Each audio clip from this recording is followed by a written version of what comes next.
আসসালামু আলাইকুম। সর্বশেষ আপনি হাদি ভাইকে জড়াই ধরছিলেন, পকেটে যা ছিল এক বান্ডিল টাকা দিয়ে দিচ্ছেন, আপনার অনুভূতি একটু বলেন। আমি অনুভূতিটা অ্যাকচুয়ালি ভুলে প্রকাশ করতে পারবো না।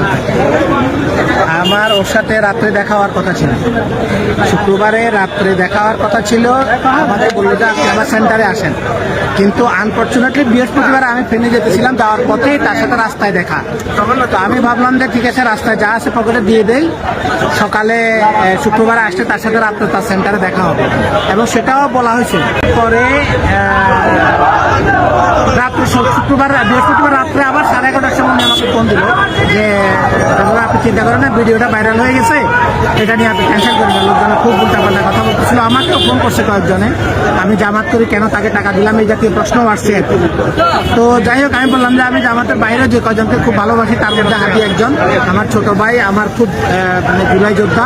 জুলাই আন্দোলনে আমিও জেলে গিয়েছিলাম, সে আমার জন্য প্রতিবাদ জানিয়েছিল। এই সব মিলে তার সাথে আমার সম্পর্ক অনেক দিনের আন্দোলন সময়কালীন সময়। আমার এটা আমি অনুভূতি প্রকাশ করতে পারি না। ওর মৃত্যুটা আমার ভাই হারালে আমি আমার কাছে আল্লাহ আপনাকেও কবুল করুন।